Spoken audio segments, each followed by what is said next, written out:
ሰላም እንዴት ሰንብታችሁልናል ውድ ተመልካቾቻችን ይህ ብስራት ኤፍኤም ዩቲዩብ ቻናላችን ነው ፕሮግራማችን ደግሞ የእግር ኳስ ዳኝነት ምስጢር እንደ ሁሉ ጊዜው ለዛሬም የተለያዩ ሐሳቦችን እያነሳን ከናንተ ጋር ጥሩ ቆይታ እናደርጋለን የካፍ ኢንስትራክተር ሽፈሮሸቱ ፕሮግራሙን በማዘጋጀት እንዲሁም በማቅረብ ከኛ ጋር ጥሩ ቆይታን የሚያደርጉ ነው የሚሆነው ፕሮግራሙን እየመራው ከመርሌ ስቱዲዮ ባለሙያዎች ጋር በጋራ ቆይታን ማደርጋው አዲስ ማመር ነኝ አብራችሁን ቆዩ ኢንስትራክተር እንዴት ሰነበቱ ሰላም ነው ሳምንቶት እንዴት አለፈ እግር ኳስ እንዴት ያያዩ ነው ሰዓቱ መቼም አመቻለሁ ነው እሱ ነው የዘንድሮ እግር ኳስ ትንሽ ያስቸግራል ይከብዳል ትኩሱን አናየው ወሬውን እናገኘዋለን ዩቲዩብ አለ በዛ ላይ ሃይላይት አለ ምን አለ እግር ኳስ ደግሞ ደስ የሚለው እንደወረደዛው ላይቭ ሲታይ ነው ሁሉም ሞመንት አንድም ተወዳጅ ያደረገው ነገር ያ ይመስለኛል ትክክለኛ ስሜታችንን ውጤት ሰምተን ወይ ተነግሮን ሄደን ሃይላይት ከምናይ ይልቅ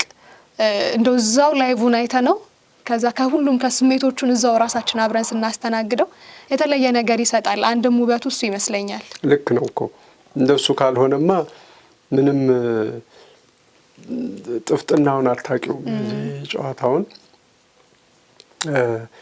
በፊት ለፊት ያያየሽው ከምን ተነስቶ ምን ሆነ እገሌ እንዲያረገ ግባ ገባ ማለት 3-0 አሸነፈ ቢባል እንዴት ቢሆን ነው ልባን ጠልጣይ መሆን አለበት እንደዛ በተለይ ደግሞ አንዳንድ ጨዋታዎች እንደምታውቂው አንድ ጎል ሲገባ ያኛውም አንድ ጎል ያገባል እንዲህ አይነቱ ደግሞ በጣም አስቸጋሪ ነው አሸነፈ ሲባል አቻ ይወጣል ጎል እንግዲህ ያገባል በቃ አሁን አልቋል ብለሽ ስትይ ደግሞ መቶ ያኛው ያገባል እንደዚህ አይነቱ ስሜቱን በጣም አንጠልጥሎ ነው የሚጨርሰውና እንግዲህ ኳስ ጨዋታ እንትን ይሄ ነው አሁን መጨረሻ የነ ኮትዲቯር ነገር አሁን በቃ ትላንት ነው ያየነው በቀደም እንግዲህ በሞተ ሰዓት ማለት ነው በጣም ብዙ ጌሞች አሉ እንደዚህ ይሆናሉ ያልተጠበቀም ይሁን ለማሸነፍ እንደው ከፍ ሲል የማሸነፍ ግምት ካለበለዚያ ግን ነጥብ ተጋርቶ ይወጣል የሚባለው ሀገር ይሸነፍና ትንሽ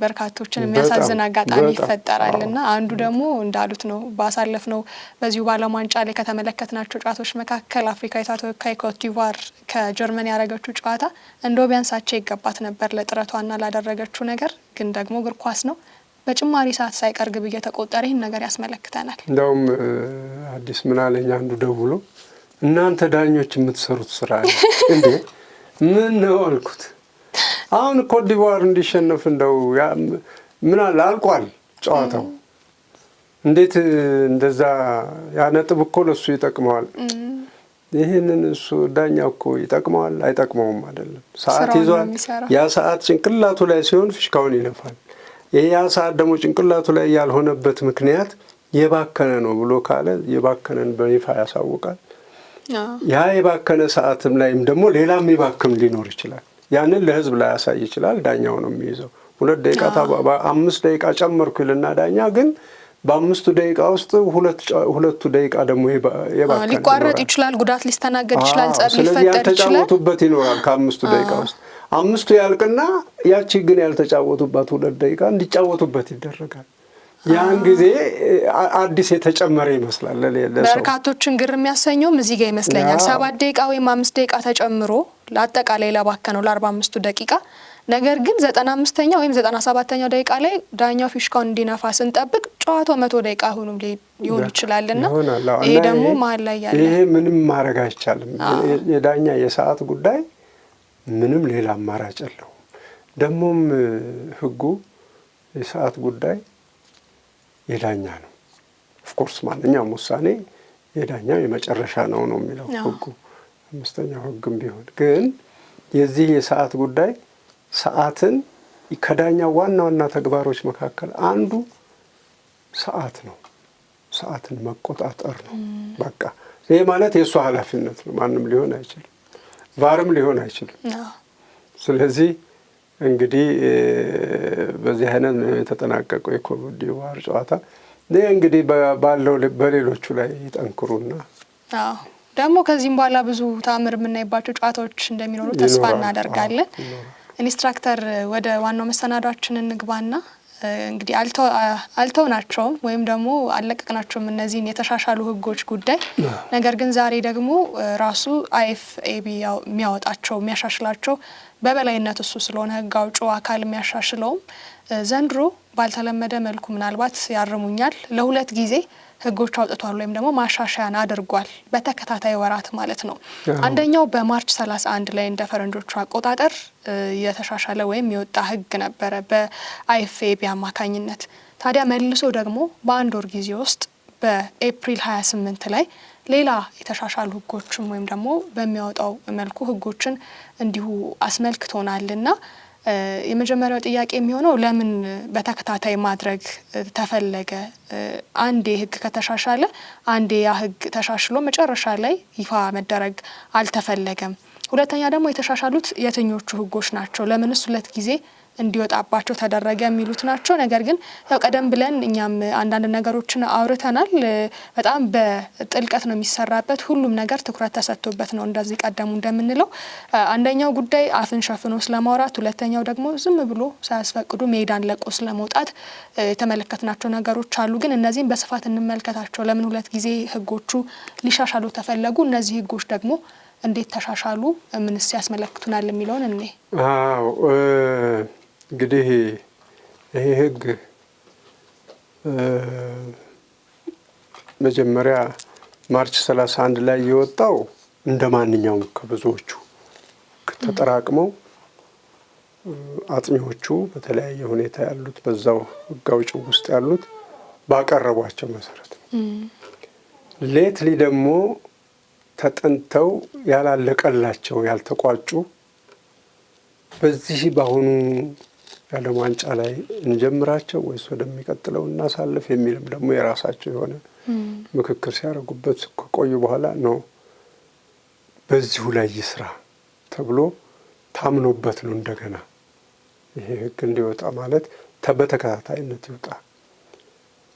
አንድ ሁለተኛ የጨዋታው ህግ አሁን በእንትን ወጥቷል፣ በመጽሐፍ መልኩ ወጥቷል። 26 27 እንደዚህ ቡክሌት ሆኖ ወጥቷል። ከመውጣቱ በፊት እዛ ውስጥ እንዲገባ እንትኑ ከመሰራጨቱና ቡክሌቱ ታትሞ ከመውጣቱ በፊት እዛ ውስጥ እንዲገባ ቢደረግ ነው የሚሻለው በሚል ሌት ሆኖ ቢመጣም እዛ ውስጥ እንዲገባ ተደርጓል። አሁን አለ እዚህ ውስጥ እና በተከታታይ የወጣበትን ጊዜ ለመዘግየት ከመዘግየት ደግሞ ጠቅላላ ዘግይቶ ደግሞ ቀናት አሏ ወራት ቀናቶች ስለሚሄዱ አይጠብቁም። ስለዚህ ምንም የሚያስቸግር ነገር ስለሌለ በተግባር ላይ እንዲውሉ አሁንኛው ላይ ዴክሌር ብናረጋቸው ይሻላል ተብሎ ነው የተደረገው። ጥሩ ነው። እንግዲህ ወደ ዝርዝራቸው የገባን እንደሆነ እኛ የምናውቃቸው ናቸው፣ በየጊዜው የምናያቸው ናቸው። መቼ ነው ህግ የሚወጣላቸው? መቼ ነው ይሄ ስርዓት የሚይዘው እያልን ስናስብ እንደነ መልሱ ሮራ አይነት ስናስበው እንደነበረው ህግ ወጥቶለታል። እንደነዛ አይነቶቹ ስርዓት ለማስያዝ ይወጣ ነው እንጂ አሁን የመጀመሪያ ያነሳሽው ህግ እንዲሻሻል ማለትም ተጫዋች እንግዲህ 2 ነገር ነው ይሻሻላሉ ያልነው። አንዱ የዲሲፕሊን ጉዳይ ነው፣ ዲሲፕሊን ነው። ሁለተኛው ደግሞ ሜዳውን ለቆ የመውጣት ሜዳውን ለቆ የመውጣት ጉዳይ እኮ አዲስ አይደለም። በህግ 3 ላይ ምን የሚል ህግ አለ? ቢበዛ 11 ተጫዋች ቢያንስ 7 ተጫዋች ሜዳ ውስጥ እንዲገኙ ይላል ህጉ። አሁንም እንደዛው አስፍቶት አምጥቶታል። እና ከዛስ አለ ከ7ቱ ግን አንዱ ጎሎ 6 ቢሆን ጨዋታው ይቋረጣል ይላል ተናግሯል ማለት ነው። ምን ማለት ነው? ሜዳው ተገቢውን የተጫዋቾች ቁጥር ካልያዘ ጨዋታ እንደማይካሄድ ተናግሯል። ይሄም እዚህ መነሻ ላይ ነው እንግዲህ ይሄን መነሻ አድርጎ ይመጣና ሜዳውን ለቆ የሚወጣ ደግሞ ተጫዋች ምን ይሁን ወደሚለው የመጣው አሁን ህጉ ሜዳውን ለቆ የሚወጣው ቅድም በቀይ ካርድ ሊወጥቶ ሊሆን ይችላል። አሁን ታሞ ሊወጣ ይችላል። 2 ወጣ ደግሞ ቀጥሎ በአንድ ኬዝ ይወጣል። 7 እና ከ7 በታች በተለይ 7 ድረስ ሊጫወቱ ይችላሉ። 7ኛው ከወጣ በቃ ጨዋታ ይቋረጣል ነው።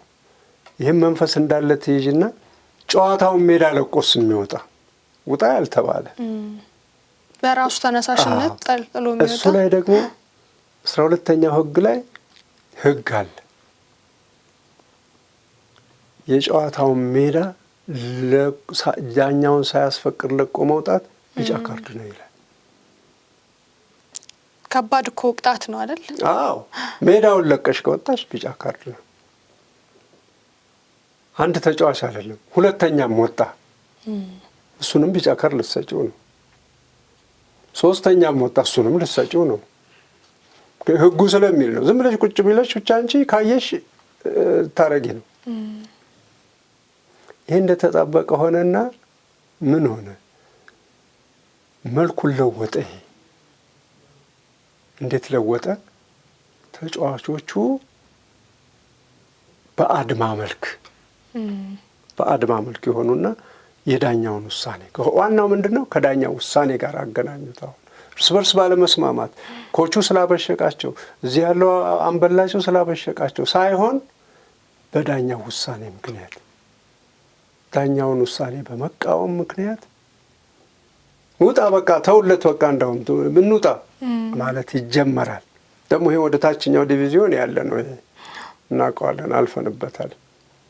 እንውጣ ነው የሚሉት። ተነስቶ ፔናልቲ ብለሽ ስትሰጪ ፔናልቲ ይሄ ያሰጣል አያሰጣም በቃ እንወጣለን የሚሉበት ዘመን ነበረ። ስለዚህ አሁን ምንድን ነው ምንም አይነት ኬዝ ይሁን ሜዳውን ለቆ መውጣት አንድ ሜዳውን ለቀው እንዲወጡ ፕሮቮክ ማድረግ ከተጫዋቾች ይጀምራል፣ ካምበሉ ይጀምራል። ውጡ እንጂ ምን ታደርጋለን? ለቃችሁት ውጡ ምናምን ኮቹ ሊሆን ይችላል። ከዛ ኑ ውጡ። እነዚህ ያሉትን በጠቅላላ ሪፖርት ሳይሆን በቀይ ካርድ ይወጣሉ። አውቶማቲክ ነው። በቀይ ካርድ ይወጣሉ። ምክንያታቸው ይጻፋል። ከፍተኛ ቅጣት ይሰጥባቸዋል። ጨዋታው እየተካሄደ እንደዚህ ብሎ ጨዋታውን መበተን እና ደግሞ እንደገና ኮንሽየስ መሆን ይጀምሩና ከወጡ በኋላ ከዚህ ወጥተዋል 4 5 ወጥተዋል 6 7 ወጥተዋል። ትንሽ የቀሩት 1 2 ናቸው እዚህ ወይም 5 ምናምን። እዚህ ከሆኑ በኋላ ምን ይሆናሉ? በቃ ግቡና በኋላ ክስ ማስያዝ ትችላላችሁ ምናምን። እዛ መካሪ ይበዛል። መካሪ ይበዛና ይመለሳሉ። ቢመለሱም ይቅርታ ይደረግላቸው ነው አሁን ህጉ። አለዛ ክፍት ሊከፍት ነው። አየሽ እየወጡ እንደገና እየተመከሩ ሊገቡ። አንዴ ወጣሃል፣ አንዴ እዚህ ውጡ ብለሃል። ውጡ ብለህ ቀስቅሰህ አንተ አልወጣህም። እነሱ እንደገና አንተ ሳትወጣ በፊት ደግሞ እነሱ መጥተዋል። ቅድም በቀሰቀስከው ነው እነሱ የወጡት፣ አንተም ትወጣለህ። እሱም በቀይ ካርድ ይወጣል። ያቀሰቀሰው ኢንስትራክተር ይቅርታና ይሄ ነገር አንድ ነገር ስላስታወሰኝ ነው። የአፍሪካ ዋንጫ ሞሮኮ ከሴኔጋል ያደረጉት የፍጻሜ ጨዋታ ላይ እንዲህ አይነት ክስተት ተመልክተናል። ይሄ ደግሞ የቅርብ ጊዜ ትውስታችን ነው። እንግዲህ ይህንን ሲያነሱ እሱ ትዝ ስላለኝ ነውና ትክክል ነው። ይሄ ነው መነሻውም፣ ይሄ ነው ለዚህ ህግ መውጣት መነሻውም። የዓለምን ስፖርት አፍቃሪ በጣም አሳስቦት የነበረው ህግ አውጪውንም አካል አሳፍሮት የነበረው ምክንያቱም ዳኛው ምን ሊያደርግ እንደሚችል ያን ጊዜ እንደዚህ አይነት ህግ ቢኖር ኖሮ አትመጡም እዚያው ይላል። በቃ አለቀ። ህጉ እነሱም ይሄን ያውቁታል። ይሄን ነገር አያረጉም። ገደብ መደረግ አለበት እንጂ እንደ ተፈለገ አንዴ መውጣት አንዴ መግባት። ይሄ የተከበረ ሜዳ ነው፣ የተከበረ ህዝብ ቁጭ ብሎ የሚያይበት ነው ተብሎ ይገመታል። ነውም ደግሞ መንፈሱ ይሄ ነው። ይሄ በስርዓት ካልተያዘ በስተቀረ እና ቀስ ብለህ ተጫዋት፣ ይህን ስታደርግ በኋላ ካርድ ታገኛለህ ብሎ ሲለው ተጫዋቹ ሊያመናጭቀው ይችላል ዳኛውን። ለዳኛው ትዕግስት አሁንም ደግሞ ትዕግስት እንዲኖራቸው እየተማሩ ነው እንጂ እንደ ተጫዋቾቹ አሁን አንድ ሴት ዳኛ ነበር አይቻለሁኝ በማንኛው ጨዋታ ላይ እንደሆነ አላውቅም፣ እዚህ ዓለም ዋንጫ ላይ እና ሴት በመሆኗ ነው እንዲህ አልኩኝ። ምክንያቱም ጥፋት አጠፋ ልጁ፣ ግልጽ ጥፋት ነው ያጠፋው። ቅጣት ምት ሰጠች። የሚገባውን ካርዲያውም ሳሰጠው ዋርኒንግ የሚለውን ለመጠቀም ና ትለዋለች። ጥሏት ሄደ። ማነው ጥሏት ሄደ። ያው ሰው ናትና ተበሳጨች። ጠራቸው በፊሽካ፣ ቀስ ያለ ፊሽካ ነው። አሁንም ደግማ በኃይል ፊሽካ ጠራቸው። እሱ ሊመጣ ነው። እዛ ያሉት ጓደኞቹ መከሩት መሰለኝ፣ መጣ። እሷ እዛው አለችበት ድረስ። ያው እንግዲህ በትምህርቱ በተማርነው መሰረት ተረጋግቶ መመለስ ነው ተጫዋቹ። ከሜዳ የምትወጣው ና ስልህ መጀመሪያ ሳትመጣ ነበረ ነው እንግዲህ። አሁን እኮ እርግጠኛ ነኝ የምትለው ማለትም ያለባት ና ስልህ ባለመምጣት መጀመሪያ ከሜዳ አስወጣህ ነበር። ውሳኔን እየተቃወምክ ነው። በቃል በምልክት ሌላ ጀስቸሪንግ በመጠቀም የብስጭት ነገር፣ የስድብ ነገር ምልክት እያሳየህ ነው። ይሄ ከዚህ በላይ በቀይ ካርድ የሚያስወጣ የለም። አልፌህ ነው። አሁንም ተረጋግተህ ተጫዋት፣ በቀይ መብራት ውስጥ ነው ያለው ብላ ነግራው መሆን አለበት። ቀጥ አለ እሱ። ከዛ በኋላ ተጫወተ፣ ጨዋታውን ጨርሷል። እና ይሄ እንግዲህ ሃንድሊንግ ያስፈልጋል በመጀመሪያ። ከሃንድሊንግሽ ውጪ ከእጅሽ ውጪ ከወጣ ጨዋታ አስቸጋሪ ነው። ያም ሆኖ ግን ተጫዋቾች በምትሰጪው ውሳኔ ፔናልቲ ነው የሰጠው። የሴኔጋል ጥሩ ምሳሌ ነው ያመጣሽ። ፔናልቲ ሰጠ፣ ወረራ መጣ፣ አይገባም፣ እንዴት እንዲሆናል፣ እንዴት እንዲሆናል። ይህ ሁሉ ያመጣው ምንድን ነው ያልሽ እንደሆነ የኮርነር ሕግ ስላልተሻሻለ ነው። አሁንም ማሻሻል አለባቸው እሱን። ኮርነር ላይ የውሻና የጅብና የውሻ ምናምን ጉትቻ፣ ትግል፣ ዝላይ ይሄ የሚቀርበትን ሁኔታ በሕግ ካልገደቡት በስተቀረ አሁንም አይቀርም። ይሄ ያዳኛ ምስጋና ይገባውና ያን ሁኔታ አየ። ፔናልቲ ነው እዚህ ጋር መጀመሪያ ልጁን ጥላችሁት ነው ይህ ሁሉ ትግል የመጣው ብሎ ፔናልቲ ስለሰጠ ነው ያሁሉ እንትን የሆነው። ውሳኔውንም አስከብሯል። መጡ፣ ፔናልቲው ተመታ። ራሳቸው ልጅ ያው ሳተ።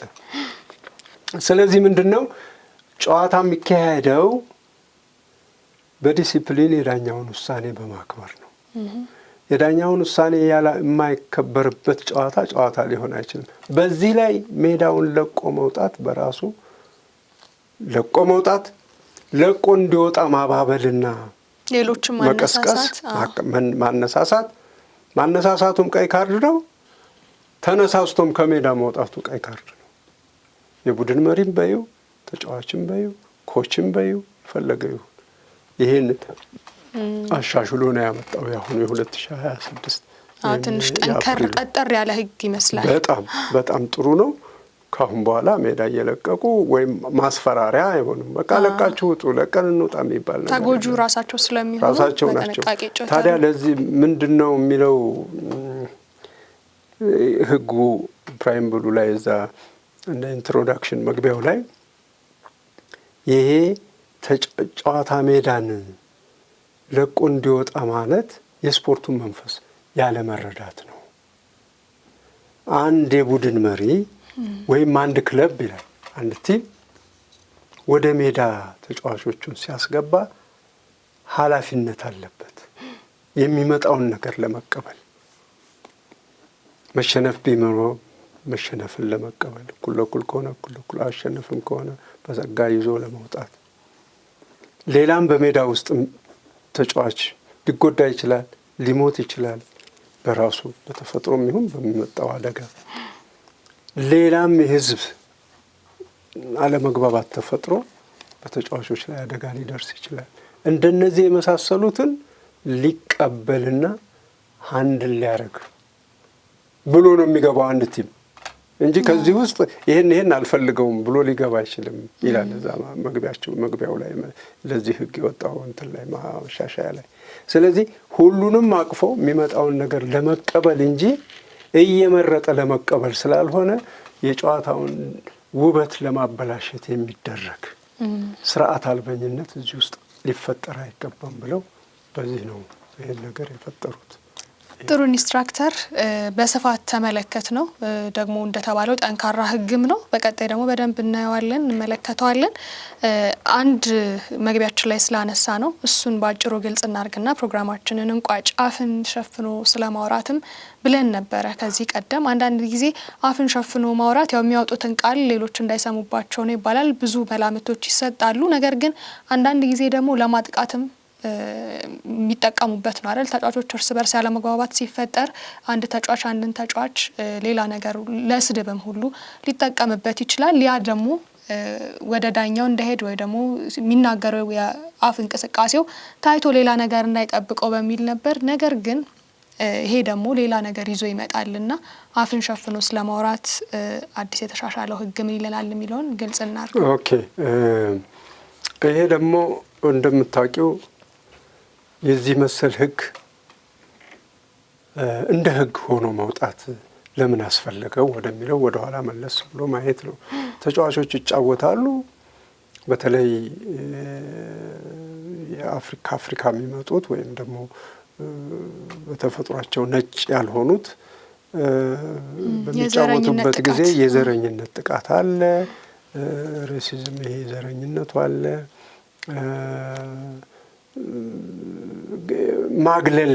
ማግለልን የተመለከቱ ነገሮችን ያሳያል። ዝቅተኝነትን እና ሌላውን አንደኛውን ዝቅ አንደኛውን ከፍ የሚያደርጉ ቃላቶች መሰንዘር ጀመሩ። በዚህም ደግሞ ሜዳ ውስጥ ሲጫወቱም ጥሩም ቢጫወቱ መጥፎም ቢጫወቱ የሚሰነዘረው ስንዛሬ ከህዝብ መሀል በጣም አስቸጋሪ ሆነ። እርግጥ እየተቀጡ ነው፣ አገሮች ይቀጣሉ፣ በዚህ ስታዲየሞች ይቀጣሉ። ያህል ግን አልበቃም። ተጫዋቾቹ እርስ በርስ ሜዳ ውስጥ የሚያደርጉት ነገር በጣም የከፋ ሆነ። ስለዚህም የወንድማማችነት ነው፣ የእኩልነት ነው ይሄ ስፖርታዊ ጨዋነት የምንላቸው አሉ አይደለም? 10 ኮማንድመንትስ የምንላቸው የፌር ፕሌይ እንትኖች እነሱ ናቸው እዛ ሜዳ ላይ መታየት ያለባቸው እንጂ አንዱ ተነስቶ ራሱን ከፍ የሚያደርግበት ሌላውን ዝቅ አድርጎ የሚያይባቸው ንግግሮች አይፈቀዱም። እነዚህ ታዲያ በምን ይለዩ? ማይክሮፎን ተይዞ ምንድነው ሪከርድ የሚያደርግ መሳሪያ ተገጥሞባቸው አይገቡ ሜዳ ውስጥ ተጫዋቾቹ። ስለዚህ ምን መደረግ አለበት? አሁን በኮመን ሴንስ መጡ። ምንድነው ኮመን ሴንሱ? አንድ ተጫዋች አንድን ሰው በጎ ነገር ለማውራት ከፈለገ አፉን ለምን ይሸፍናል? ፍቅሩን ለመግለጽ እንደዛ አረግ። ለምንድነው አፍ መሸፈን የመጣው? ቀደም ሲል አልነበረም እኮ። ትዝ ይልሽ እንደው አልነበረም። ይሄ የመጣው ምንድነው? አፍን የሚያነብ መሳሪያ መጥቷል። ስለዚህ ምን እንዳለው ተመርምሮ ገሌን እንዲህ ስላለ ወይም አጸያፊ ነገር ስለሆነ ይሄን ያህል ተቀጥቷል ማለት ሲጀምር አውሮፓ ስፖርት ማህበር ሌላ ዘዴ ተጠቀሙ። ሌላው ነገር አመጡ። አሁን ሌላ ዘዴ አፌንማ ይህን የሚያነብብኝ ከሆነ እንዳያነብን እንዲሁ ሸፍናለሁ አሉ። ኦኬ። ስለዚህ ይሄ ሸፍኖ የሚናገር ከሆነ አለ ደግሞ ህግ አውጪው ይሄኛውን ፕሮቮክ የሚያደርግ ይሄኛውን ጤናማ የሆነ ለዚህኛው ጤናማ የሆነ ንግግር አይደለም እየተናገረ ያለው። እሱን ነርቨስ የሚያደርግ ምን ይለዋል? አቢዩዚቭ እና ኢንሰልቲንግ አቢዩዚቭ ላንጉጅ ይለዋል እና ፕሮቮካቲቭ ነው። ያንን ለጠብ ሁሉ የሚያነሳል። ደሞ አንተ ብሎ ወይም እንደዚህ ያላለ ዝቅ አርጎ በዘረኝነቱ ላይ የተመሰረተ እሱን ለፊዚካል አታኪንግ የሚያነሳሳ። ምክንያቱም እንዲህ ካለው በኋላ ምን ይሆናል? ያኛው ይሄን መቻል ያቅተውና ነርቨስ ይሆናል፣ ፊቱ ላይ ይነበባል። ስለዚህ ጀስቸሪንጉን በማንበብ ይሄ ደግሞ የሚናገረው ቃል ብቻም አይሆንም። አንዳንድ ጊዜ እየተናገረም በአክሽኑ ያንን የሚናገረውን የሚያሳይ አይነት ይሆናል። ስለዚህ ምንድነው አፉን ሸፍኖ ማናገር ተጋጣሚውን አካላዊ በሆነ እንቅስቃሴው ጭምር መልእክት የሚያስተላልፍ ሆኖ ሲገኝ ከጨዋታ ሜዳ ይወጣል። አውቶማቲክ ነው፣ በቀይ ካርድ ነው የሚወጣው። የለም እኔ እኮ ያልኩት እንደዚህ ነው እንጂ እንደዚህ አይደለም ብሎ ማለት መዳን የለም። ቶታሊ ይሄ እንዲህ የሚባል ነገር ይቀራል ማለት ነው። የለም ምክንያቱም ከጨዋታ ሜዳ ማስወጣት ነው። እና ይሄ አሁን አናይም፣ አላየንም። እንትን ላይ ብዙ ነጮቹም ጥቁሮቹም እየተጫወቱ ነው። ግን ኢንስትራክተር አጋጥሞሻል? አይ እንደዛ ሳይሆን ይሄ እርስ በርስ ለመግባባት ለምሳሌ የተለያየ ቡድን የተጋጣሚ ቡድን ይሆናሉ አይደለ? ኤ ቡድን እና ቢ ቡድን። ነገር ግን የአንድ ሀገር ልጆች ሊሆኑ ይችላሉ፣ ወይም ደግሞ ጓደኛ ወዳጅ ሊሆኑ ይችላሉ። አንዳንዴ ጥሩ ነገርም ለመገላለጽ አፋቸውን እንዲማረጋቸው አይቀርም። እሱን ነገር እስካሁን እሱ ህግ ውስጥ አልገባም። ግን አንቺ ለአንድ አካባቢ ለሆናችሁ አንድ ቲም ውስጥ ከሆናችሁ አፍም መያዝም አያስፈልግም። በመሰረቱ እንዲሁ ዝም ብለሽ ስታዩ ማለት ነው። እንደው አንዳንድ አይደለም ለጨዋታ ጓደኛሽ እንዳይሰማ ያህል እንደ ቀልድ የምትዩ ነገር ሊኖር ይችል እንደሆነ አላቅም። እሱን ግን ኮንሲደር አድርጎ ህጉ ላይ የጻፈ ነገር የለም እንጂ እንዳልሽው ነው ሊኖር ይችላል። ግን ጎልቶ የታየው አሁን ይሄኛውን ቡድን እንዳይጫወት የሚያጠቃ ነገር ሲሆን የሚያጠቃ በዘረኝነት ላይ በዚህ ከፍና ዝቅ በማድረግ እንደነዚህ የመሰሉ ነገሮች ካሉ እዛ ውስጥ እሱን ያመለክታል። ይሄ እንዲህ ማለት ከልጁ ነው የምታገኘው እኮ እንዲህ ካለው በኋላ ይሄኛው ሪአክት ሲያደርግ እሱ ላይ ታየዋለች። እሱ በጣም ግን ትልቅ ከሚባሉ ህጎች መካከል በትክክልም ደግሞ መተግበር ካለባቸው ህጎች መካከል አንደኛው ነው የወጣው። በጣም ብዙዎች የእግር ኳስ ህይወታቸው ላይ ብዙ ተጽዕኖ እንዲያሳድርባቸው ወዲያው እግር ኳሱ ከመጠናቀቁ ራሱ አስቀድሞ የብዙ የመገናኛ ብዙሃን ትኩረት ሆኖ በየጋዜጣው የሚወጡ ዘረኝነት ወይም ደግሞ በጥቁርነታቸው ብቻ የሚደርስባቸው መገለል፣ እርስዎ እንዳሉት ብዙ የዘረኝነት ጥቃቶች እኮ ተጫዋቾችን ብዙ ዋጋ አስከፍለዋቸዋል አይደል? ያላቸውን ብቃት የበለጠ እንዳያጎሉ፣ ባላቸው ብቃት ላይ ደግሞ በራስ መተማመን እንዳይኖራቸው የሚመልሱት ግብረ መልሳቸው ራሱ ጥሩ ያልሆነ እንዲሆንና ፈልገው ባላመጡት ነገር በሰዎች እንግዲህ በደረሰባቸው ጥቃት እነሱ ደግሞ መልሰው ባደረጉት ነገር ኬሪራቸውም ሲበላሽም እናስተውላለንና መጫወት እየቻሉ እነሱም ቀይ ካርድ ይመለከታሉ፣ ጨዋታ እንዳይገቡ ይደረጋሉና ይሄ ሁሉ ነገር መቀረፍ መቻሉ ትልቅ ነገር ነው። ደግሞም እንደሚቀረፍ ከዚህም በተሻለ ተስፋ እናደርጋለን። አዎ እንዴት እዛ ይልሽም እንደ ብዙ ጨዋታዎች ላይ እኮ ሙዝ ሁሉ የወረውሩ አልነበረም። አንዳንዶቹ ያንን በጣም መከላከል ይችላሉ። አንስተው ሙዙን ልጦ መብላት እንደሚወረውሩባቸው አድርገዋል። መቼም እሱ ምን ታረጋለሽ እንዳውና ብሽቃቸው ከሚል አንጻር ነው እንጂ ስነ ልቦናው በጣም ከባድ ነው። አሁን ምን ማለት ነው? እኩል ነው እንግዲህ ያ ነጭ ይሄ ጥቁር የማለት ጉዳይ ዛሬ እኮ ነጭ ጥቁር የሚባል ነገር የለም። ሰው በሰውነቱ ነው የሚከበረው። ሰው ነው ጥቁርም ይሁን ነጭ። የአንድነት መድረክ ነው ደግሞ እግር ኳስም ከፖለቲካ ከዘረኝነት ከብዙ ነገር የጸዳ ተብሎ ነው በበርካታ ህዝቦች የሚወደደው። በጣም በዓለም ላይ ትልቅ ስፖርት የሆነውም በዛ ነበረ። እንዳውም እኮ የተሻለ ተጫውተው እየተዝናኑባቸው እኮ ነው። እነኚህን እኮ አሁን የአፍሪካ ተጫዋቾች ሌሎችም ከሌሎችም ኤዥያም ከምንም መጥተው የሚጫወቱት እኮ ጥሩ ፉትቦል ሲጫወቱ እኮ እየተዝናኑባቸው የሚወዱት ቡድን እያሸነፈላቸው ዋንጫ እያገኘላቸው ነው። እንደነዚህ የመሰሉትን አክብረሽ እንዳውም እንደዛ በመሆናቸው ቤተሰብ ለማድረግ ሙከራ ነው እንጂ ማድረግ ጥረት ነው እንጂ ማድረግ ያለባቸው የባስ እንደዛ ነገር ማድረግ በእኛ ላይ ግብ ያገባው እሱ ነው ብለሽ ተነስተሽ እሱን እንደዛ ማድረግ ማለት ምን ማለት ነው? ይሄ አለመሰልጠን ነው እንግዲህ። ምንም በሌላው ሰልጥነዋል ብንልም በዚህ በኩል ደግሞ ትንሽ ይቀራል። ይሄ ህግ ያስተካክላል። ልክ ነው። ይሄ እኛ የሰውኛ ስሜት ነው። እንዲኮ ቢያደርግ ይሄ እኮ እንዲ ነው። ህጉ ደግሞ ከዚህ በተለየ ነው። አታደርግ ያልኩን አታደርግም፣ አድርግ የተባልከውን ታደርጋለህ። ከዛ በኋላ ሰላማዊ እግር ኳስ መመልከት እንችላለን የሚል ነው። ኢንስትራክተር የዛሬን በዚህን ቋጭ። ጥሩ ቆይታ ነበር ያደረግነው። አብረውን ስለነበሩ ከኛ ጋር ቆይታ ስላደረጉ እጅግ አድርገን እናመሰግናለን። ሳምንት በሌላ መሰናዶ ከወደ ተመልካቾቻችን ጋር እንገናኛለን። ለዛሬ ግን በዚሁ እናብቃ። ሰላም ዋሉ። እንግዲህ ተመልካቾቻችን ለዛሬ ያዝንላችሁ የእግር ኳስ ዳኝነት ምስጢር መሰናዷችን ይህንን ይመስል ነበር። በብስራት ዩቲዩብ ቻናል ላይ ብቻ ታገኙታላችሁ። የካፍ ኢንስትራክተር ሽፈራው እሸቱ ጥሩ ቆይታን አድርገዋል። ፕሮግራሙን እየመራው ከመላው ስቱዲዮ ባለሙያዎች ጋር በጋራ ቆይታን ያደረኩት አዲስ መሐመድ ነበርኩ። እስከ ሳምንት ቸር ቆዩልን።